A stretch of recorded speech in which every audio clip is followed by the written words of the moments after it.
Welcome, guys, to ILWPOD. I'm your host, Justin Wright.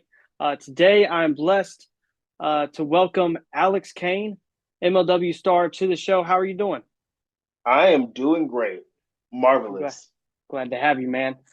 Um, we talked a little bit off camera, but just to get the easy stuff out of the way, I always try to throw plugs and social medias and all that good stuff out of the way at the beginning. You got any upcoming events, or you want to plug your social media handles and stuff? MLW Lucha Apocalypto is this Saturday, 9th. It'll be live on YouTube.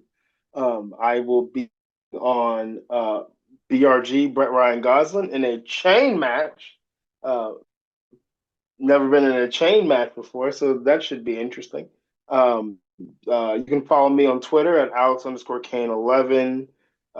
TikTok is the same. The Suplex Assassin is my Instagram.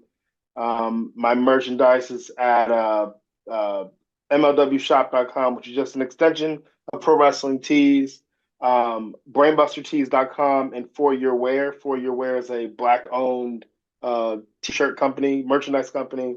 So you get to support me and a black-owned business. Nice, nice. Always good to get all those plugs in. um Helps you out, but I'm glad we get I always forget to get those in there, so get those in there at the beginning, get out the way. um I'll just start off with questions. The first one I always start off one is an easy one. As a wrestling fan or pro wrestler, we always fall in love with it at a certain point. When did you know that this was what you was going to pursue? I knew. Uh, I can't remember the date. I whatever. I think I was like maybe like six or. I was watching Monday Night Raw. It was Undertaker versus Jeff Hardy for the MVP title. That match is the match where I was like, I'm gonna be a professional wrestler. This is Okay, sick. definitely. um Was that the ladder match on Raw? Yeah. I love that match. Great match. Um, what was like your first like live in person experience for wrestling? Oh, I went to this wrestling show at my brother's high school. I think I was in middle school. Uh, it was like some I can't remember the name of it. I can't remember the name of the promotion, but apparently one of the coaches from the school was also a professional wrestler from my brother's school, so he was also on the show. My first time ever seeing a wrestling match live. It was sick. It's funny enough, one of the guys that was on that show, I ended up wrestling on a show with him, like in my first or second year. Nice. Josh Storm. Josh Storm. Nice. And is that down in Georgia? Yeah. This is in Georgia. It's in Billerica, Georgia, where I grew up as a kid mostly. Okay. Well, I split my time between that and Boca Raton, Florida. Okay. Um, like growing up, were you a sports kid? Did you wrestle or play football or anything like that? I wrestled, played football, ran track, all in high school. I played football in middle, but like as a kid, no, my mom wouldn't let me play any sports because I was. She was like, "You're gonna get hurt. Someone's gonna break you." So she wouldn't let me do anything until middle school. She let me. Seventh grade, she let me play football. Got you. And like after high school, is that whenever you decided to pursue pro wrestling and start training? I tried my hand at the college thing. I tried my hand at the college thing, and through that, I was able to wrestle in college, and also have experience of playing rugby in college. But it was after college is when I decided to um, pursue professional wrestling. Okay. You mentioned rugby and you've also played football. What's it like playing both of those different sports? Rugby is like a throw them up, beat them up. I don't know if kids still play that anymore. You throw the ball up in the air, you catch it, somebody runs, and they get tackled. Not simplistically, that's kind of what it is. But rugby rugby is like I always describe it as controlled chaos. Like when you watch a rugby game, it looks like everything's out of whack and like happen the way it should happen, but all of that is by design. Um, I think I like rugby more than football. Only rugby, you're not using your body as a weapon because you don't have all the pads on and stuff. In football, your body is a weapon because you're protected by all these pads. Rugby about technique and playing as one, like playing as one with your team. Definitely. I played like half a season of football and I trained rugby, um, but I never got to do anything further. I got hurt and it was too expensive. Oh yeah, yeah, that is. That's very Rugby's expensive. expensive. um, but going into your wrestling career, I read that you started training at WWA4 with AR Fox. Is that correct? Yes. How did you find the school, and what was that like getting into the school, starting your training? Um, so it was like the end of my sophomore year of college, and I was like, I'm gonna take a break. I never ended up going back. I should have went back, but I was like, I'm gonna take a break. And I'm gonna pursue professional wrestling. Um, I, um, what am I trying to say? So I was looking at some. Robert Gibson had a school at the time. I don't know if that school still exists, but it was between that and the WW4. Um, I decided after seeing that, I looked at the roster. Austin Theory was on there, and I'm like, this dude looks insane. This guy looks like he's already ready for WW. Like, if he's at that school, I need to be at this school. So I ended up going to one of their Thursday night shows just to get a scope of it, just to see what it was like. And I really, really liked the atmosphere. I think I was there on somebody's graduation match night, and like everybody surrounded the ring. They were all hyping it all up, and I was like, "This is really cool. This is like a family environment. It feels like there's a lot of camaraderie."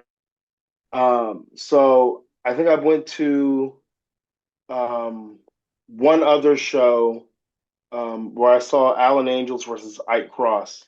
Um, and it's the first time I ever saw I didn't see the leg slap, but I heard what the sound of the slap created. And I was like, yo, what was that? Like, how did they do that? I was amazed. I believe the following week, I just went up to Fox at the school. That was a cool experience. One, just seeing him. Like I didn't know who he was. I didn't know that he was a legend or anything like that. But the moment that I saw him, like I felt like, okay, this guy's important. Like I got like goosebumps and chills and all that other stuff. It was really, really nice. He answered all of my questions. He even let me get in the ring before I even paid money to start training. Um, but I think I ended up playing like the following week, and the rest is history. So, like going on, you do your training at the A4, and I've seen you won some titles in some other promotions in Georgia, like Action, and things like that. What's it like transitioning out of the A4 and into the indie scene? It was tough at first. Honestly, it was really, really tough at first. It was hard getting booking because nobody tells you how to get booked. Uh, like, yeah, like later on, I figured out, okay, show up to shows, help out, or whatever. But other than that, nobody would tell you because everybody was trying to protect their spot or protect whatever they had. It was very, very weird at first. Um, but like kind of like found like my footing, and kind of found myself. It got a lot, but at first it was brutal. So, like I mentioned, Action. I know that's a pretty decent size independent. down in Georgia, and I've talked to a lot of guys that's wrestled there. What does that promotion like mean to you so far in your career? Oh, that's the place. I wouldn't say that's one of the places that kind of helped. Um, it was, I think it was like on like I guess you'd say my meteoric rise. It was like one of the I think it was like the second promotion to actually like give me a shot, and actually like invest in me and and build me up. Matt Griffin is he's amazing. Like I think I impressed him at this one tournament that I was in called the Future Showcase, and from then on he was like, "I want to book you." And ever since the first day that I was booked on his show, which was like I think it was like 2020, like coming on the end of 2020, I've been on that show ever since. Okay. Do you still work with Action to this day? Oh yeah, yeah. Yeah. I will be on Action show not next Friday, but the Friday after. Nice. And I've just talked to a couple guys that were at the WWA 4 Wicked event, and I saw that you were there. What's it like, going there years later? I know you've probably made some appearances here and there, but like, what's it like as, lack of better words, you might be considered a star to a lot of those guys now. So going back and going to your humble beginnings, what's that like?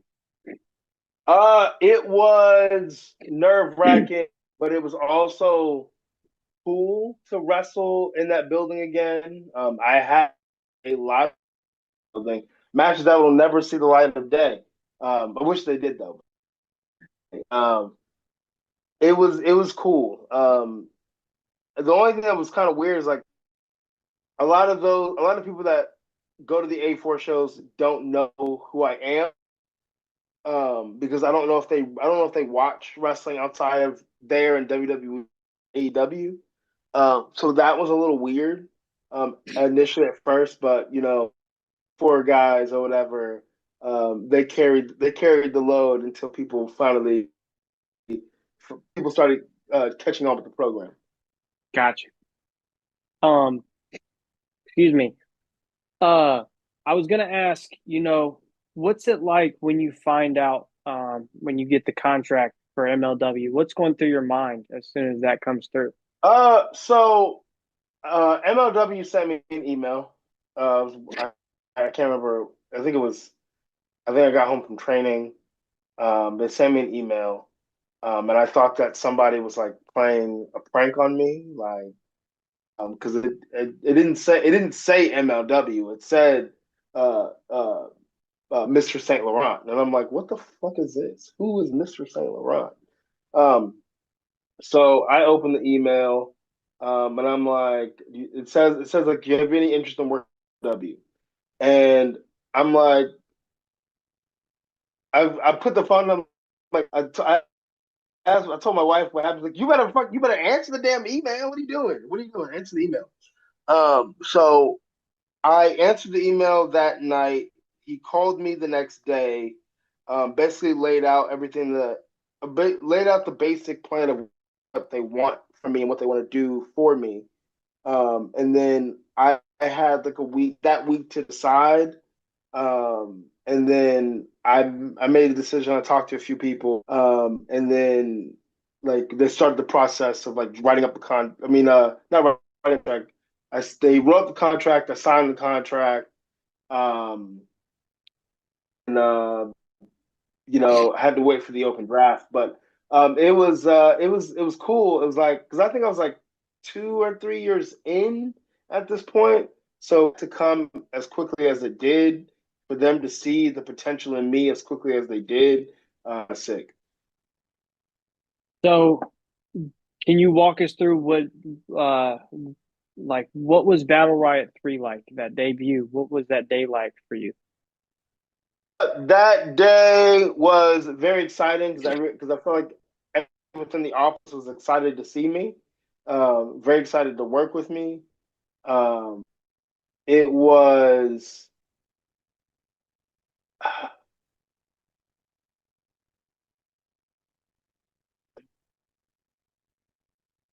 I wouldn't say it wasn't so like I wasn't nervous or anything like that. Like because I had a match like in my debut like TV match or whatever before Battle Riot. And like I walked out on the stage with King Mo. I've always said like I felt like I was at home. I felt like I was where I belong. I was where I was supposed to be. So being able to go into Battle Riot and have that like showcase for myself was really really dope for me. And I felt like the MLW fan base or whatever like instantly bought in. They hated me, but they bought in. Going out on a show like that, was there any worry that like, hey, people aren't going to know me, or was it one of those like, I don't care? Yeah, there was that worry. There definitely was that worry. But when I came out, I got a pop. So That's always good to hear. yeah, Not too long after that, you win your first championship at War Chamber, the MLW National Openweight Championship. I believe that was in the was it a five-way ladder match? yep. Me, Zenchi, Myron Reed, Alex Shelley, yeah, and me, yeah. What was that like? No, was ACH in there too? I Maybe. just looked at it and I can't remember. So I had to make sure that was the right one I was talking about. Hey, was he in there? No, no, I don't think he was. It was me, Zenchi, Myron, Shelley. He might have been in there.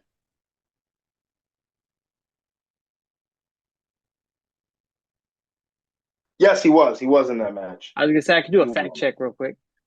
Yeah, he was in that match because I suplexed him into a ladder. Yeah, yeah, I got it up. Yeah. What was that match like for you? It was nerve because it was my first ever ladder match. I remember seeing the match get announced, and I'm like, "What is this man thinking? What is Court Bauer thinking? A ladder match? A ladder match? I ain't never been in a ladder match. I never thought about being in a ladder match. I never thought I'd ever be in a ladder match. So I was worried. I was less worried about like the things that can happen in the match and more about like having to like climb it, whatever, with a bunch of stuff going on and possibly falling off of it in some weird, awkward way.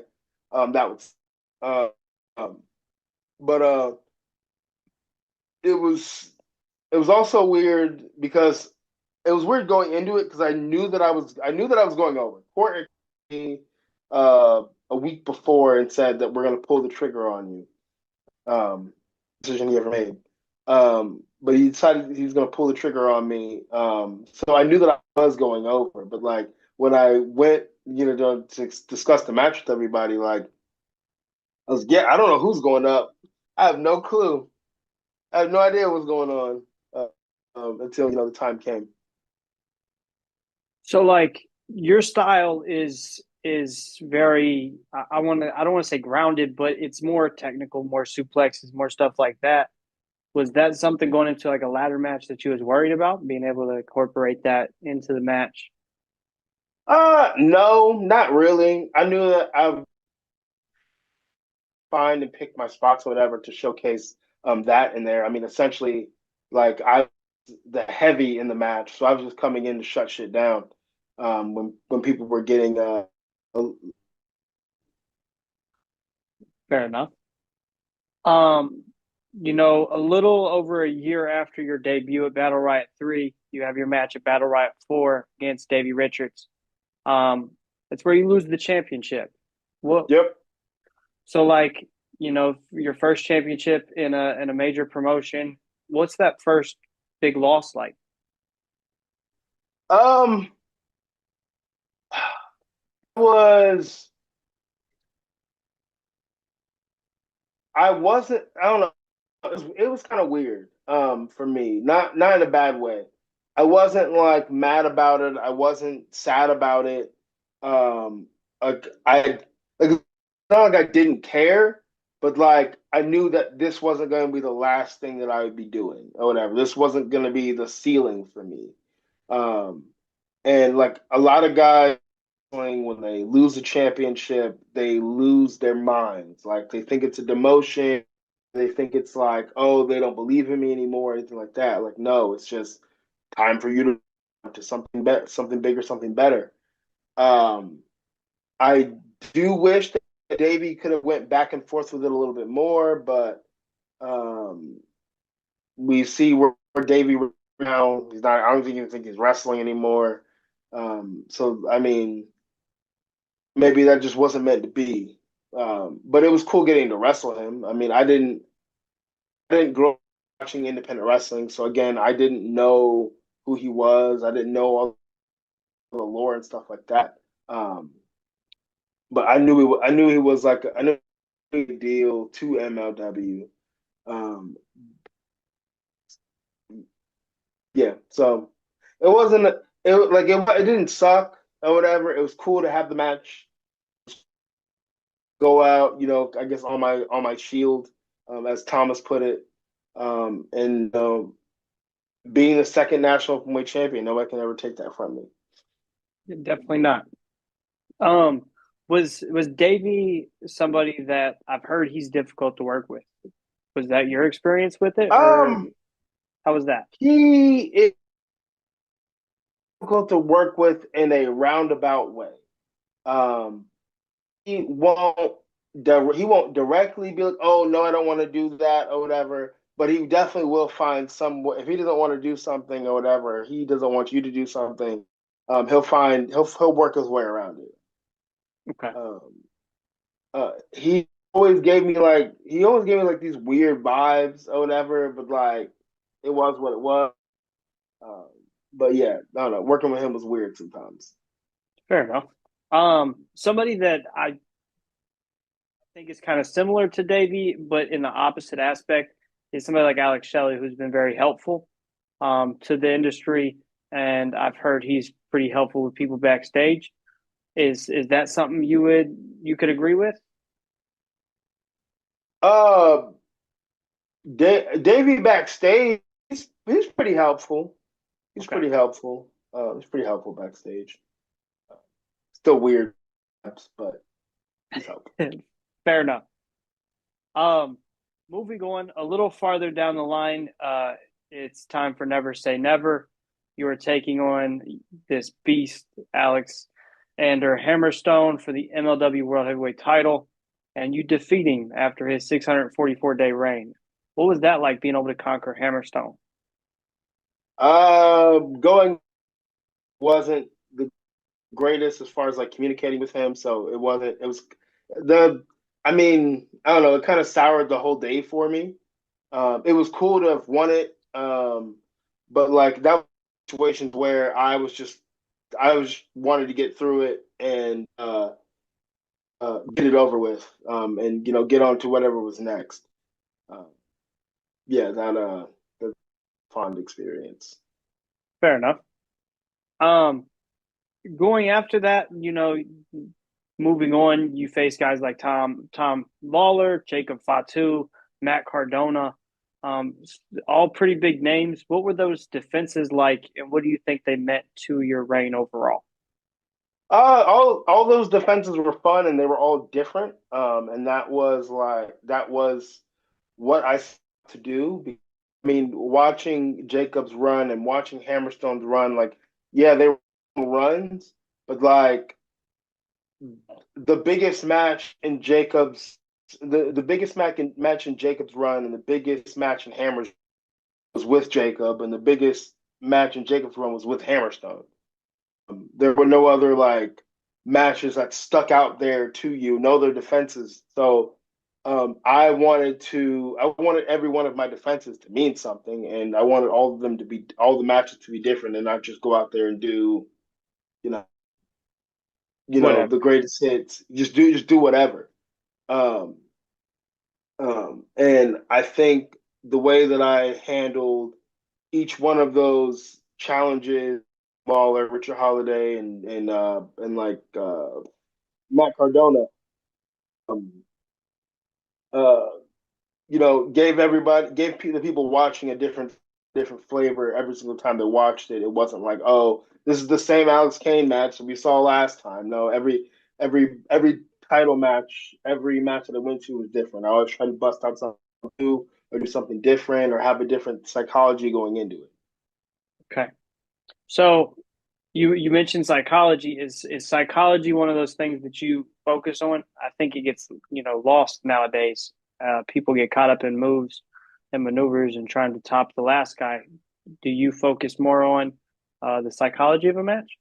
I spoke on both. Okay. Like where guys mess up when it comes to psychology is they think that they can't have psychology and do cool stuff.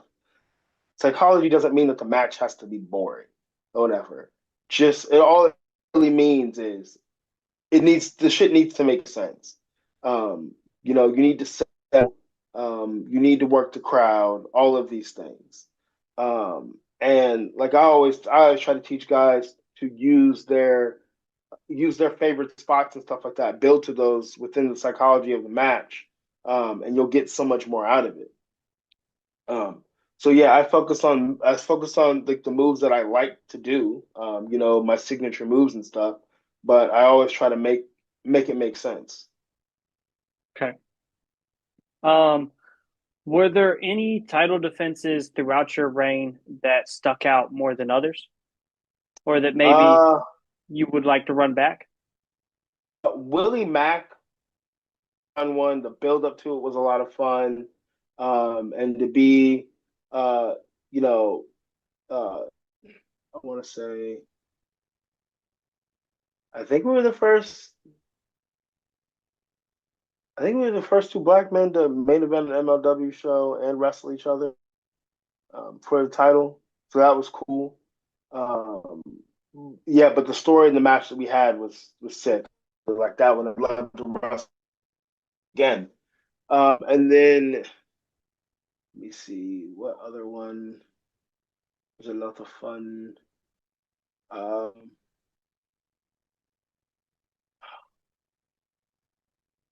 what other matches did I have?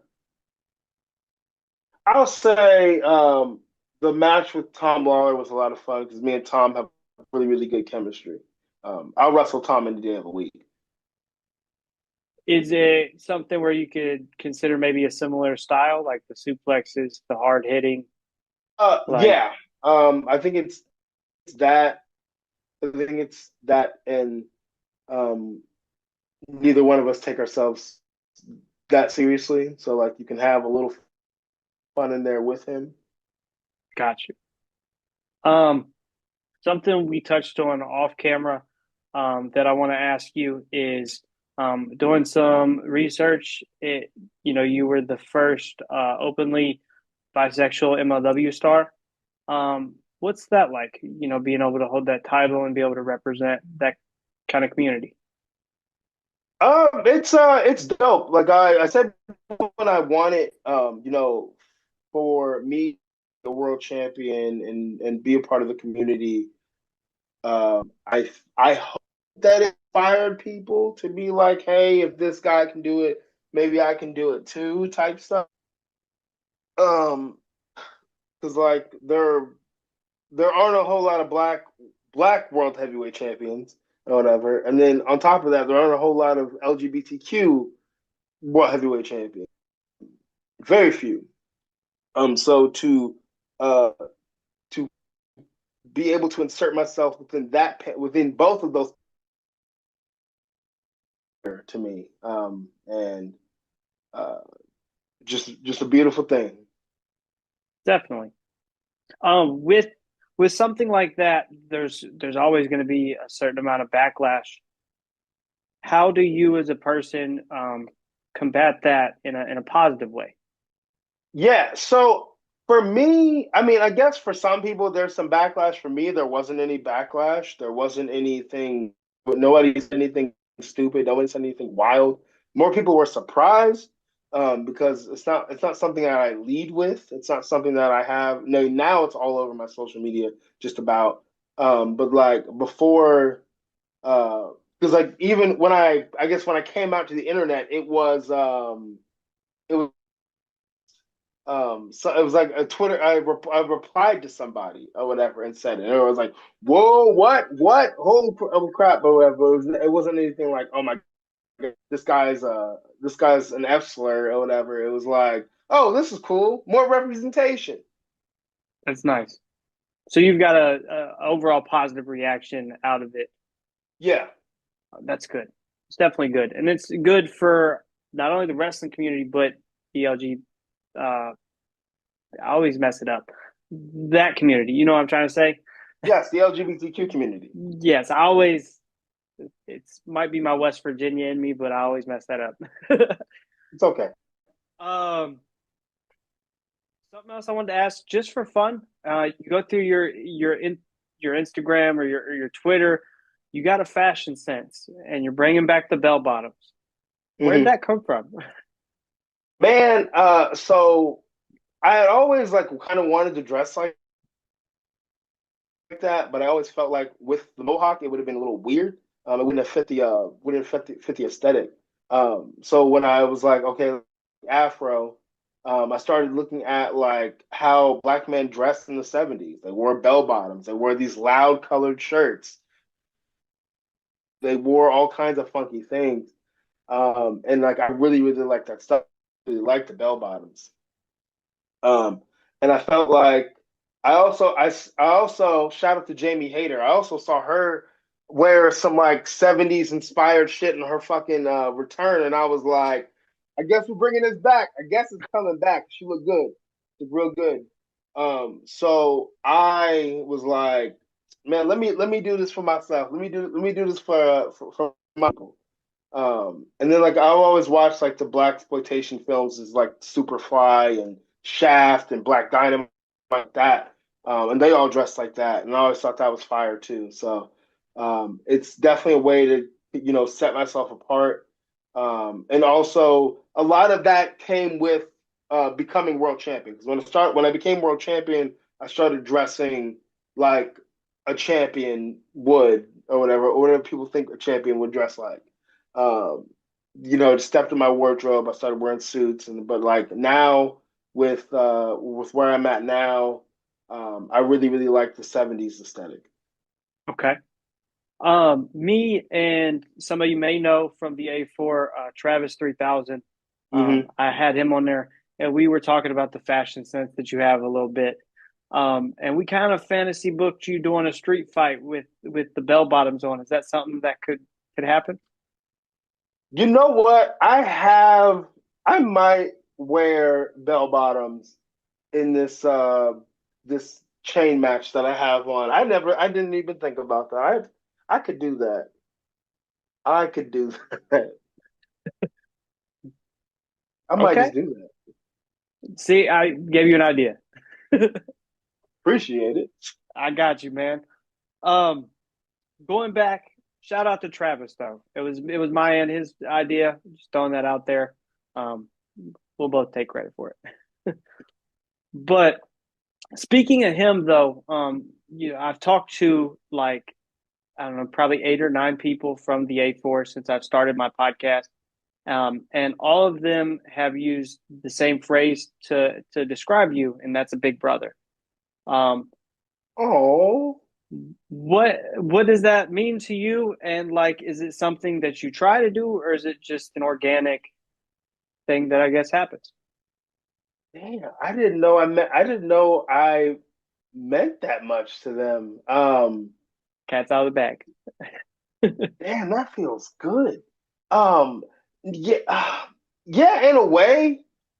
Because like when I was coming up, like I didn't have somebody. I mean, other than Fox, I didn't have any. Well, I mean, not even really Fox that much because it was like pulling teeth getting information out of him. That's because he wanted you to work for it, but still. Um, I didn't have somebody that was like in my corner at all times, like trying to help me out, trying to um like help me further my wrestling career, trying to help me figure out character stuff and promos and match structure and psychology. Um so like when I got to where when I got to where I was and kind of figured out and kind of like really, I guess, cemented myself in who I am in wrestling. Um, I felt like it was my duty to give back to them. And like I see them at shows all the time. Like I've always told them that they can always message me, they can send me their matches and stuff like that. I want them to get better. Like that's what all of this is about um helping the next generation succeed and be better than the generation that they're following. So yeah, it is. I guess it is intentional of being like an older brother, big brother type figure to them. Okay. As an older brother myself, I understand the responsibility, I guess, and the duty.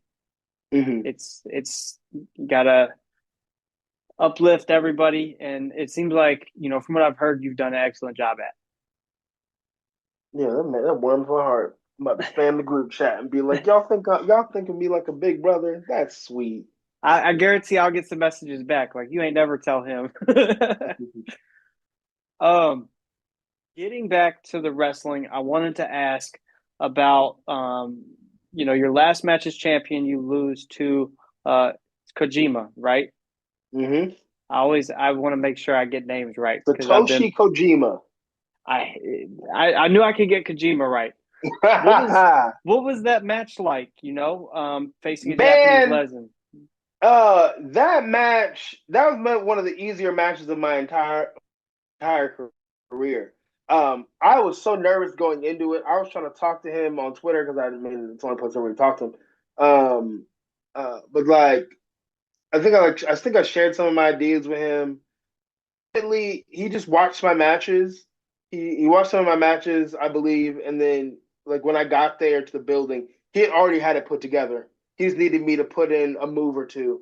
He already had the match put together. Okay. That match was easy. That match was fun. That match was a shocker to a lot of people because a lot of people thought I was just going to beat Kojima and keep going. So when Kojima won, like I could hear the building go kind of quiet for a second, like holy shit, that actually happened. And then they eventually started cheering for Kojima.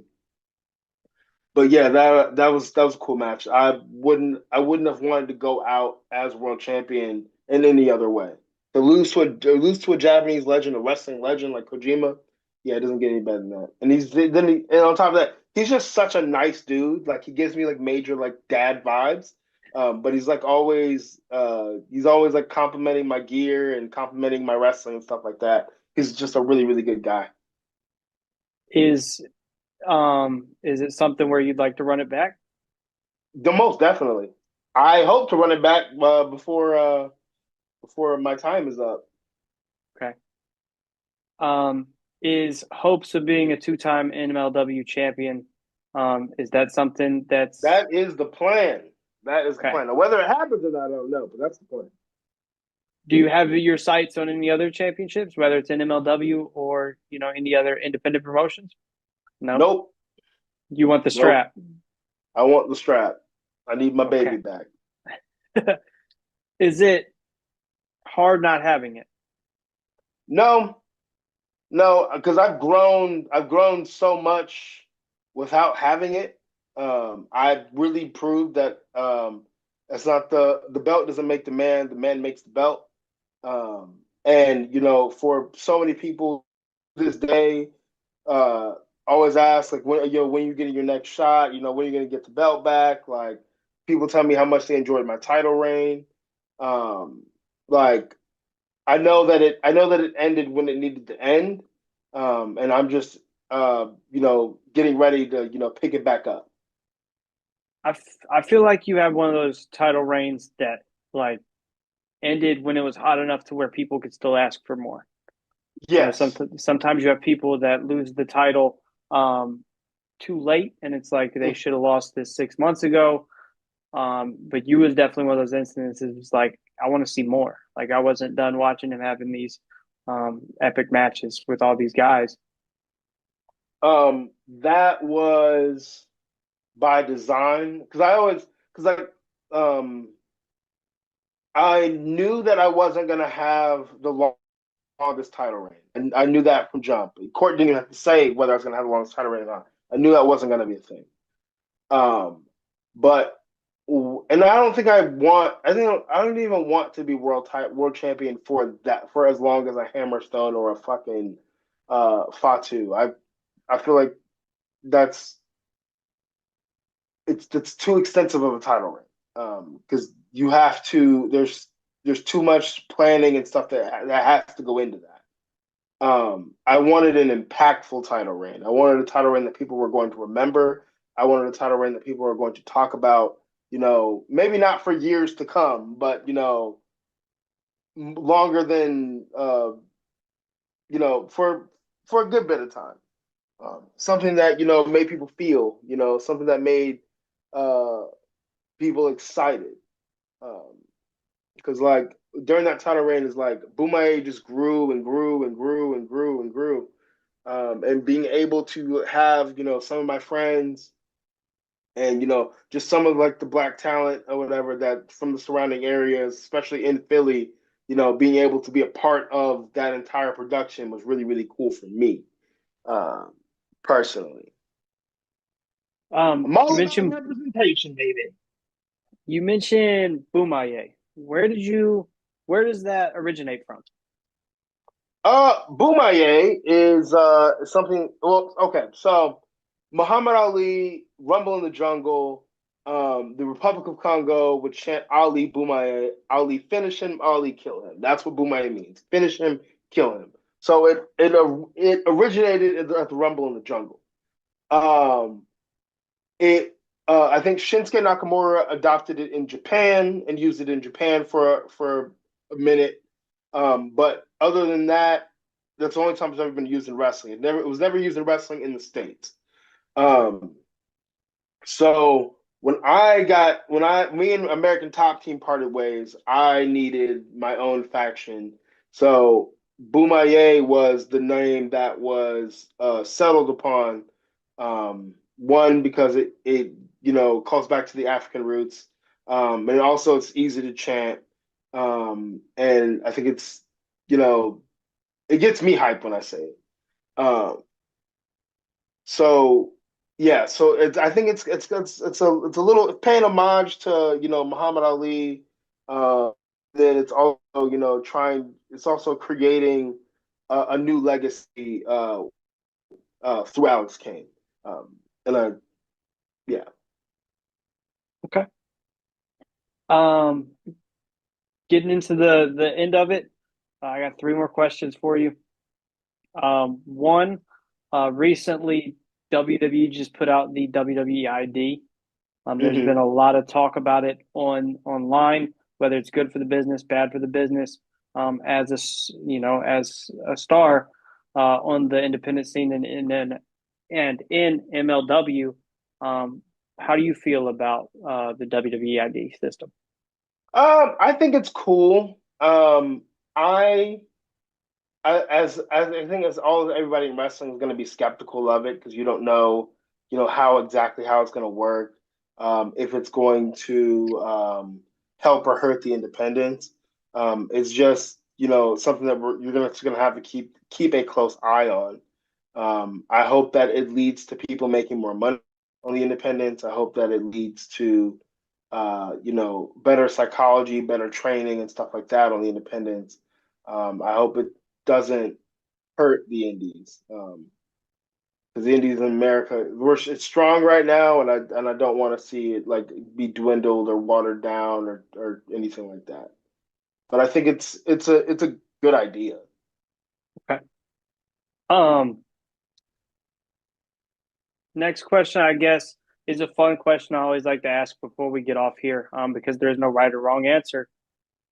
Um, if you had to pick four guys to be a Mount Rushmore, um, who would Alex Kane say those four guys deserve to be? Uh, Randy Orton, Eddie Guerrero, um, Roman Reigns, and Stone Cold Steve Austin. Okay. Do you mind if I ask why? Roman because I feel like Roman with his title reign and his the run that he had, and his ring work and stuff like that. I feel like that I could see within WWE that it changed how people work their matches. There was more of people being vocal. There was more people talking during their matches. Because they have the mics and stuff or whatever, so you could hear more people rap or furthering the story the way that he would further his stories in matches. Randy Orton, because he is the prototypical wrestler. If you were going to create a wrestler in a video game, like with like the perfect wrestler, it would be Randy Orton. Um, I always say that Randy is so good that it's a little funny. Like watching how methodical he is with his approach to his psychology, his character psychology, is makes me giggle sometimes because it's so good, but it's like so slow and methodical. It seems like there's a lot of thought that's going through his mind, even though he does pretty much the same shit every night. But you would never know that unless somebody told you. Who else did I say? Steve Austin. Steve Austin changed the game. He was a game changer. He changed the industry. Um, uh, to this day, he's probably still one of the most popular professional wrestlers to ever exist. And then Eddie Guerrero, again, another game changer. He made lying, stealing, and cheating cool. Like there's spots that he did back in his time that people still do today. Like dude's legendary. And I wish things went differently and that he didn't die so young. Because it would be sick to see what Eddie Guerrero would be like in 2024 if he'd still be going, or if he'd be a mentor, if he'd have a school, or he'd be whooping Dominic Mysterio's ass. You never know. 100%. Um, I'm just going to end it with I end every podcast with a word of advice. Is there any advice you'd like to give as a former world champion and as somebody who has unlimited potential in the world of wrestling? I would say that as a young wrestler coming up, focus less on trying to build up this crazy move set and focus on building up a dynamic character. A good character will carry you further than wrestling ever will, because even though it's called professional wrestling, it's not so much about the wrestling when you want to be on like the highest level. It is about your character and how your character fits into different stories. Gotcha. I couldn't have said it better. I really appreciate it. Once again, uh, having you on the show is an honor. I appreciate it 100%. I hope Breathe, maybe child, breathe. I'm sorry. I got nervous. Don't be I nervous. just I just appreciate it. And I'm new at the podcast thing. You're my first name. I want to like that is still doing it and has uh like I said, unlimited potential. Thank you. So I appreciate hopefully we can get you on here again. Maybe, after that second MLW title reign, or who knows what the future holds. it. We shall see. We shall see. There's a lot of money to be made and a lot of bodies to suplex. Sounds good. We'll end off on that one. Ladies and gentlemen, this was Alex Kane. Thank you so much, man. Thank you.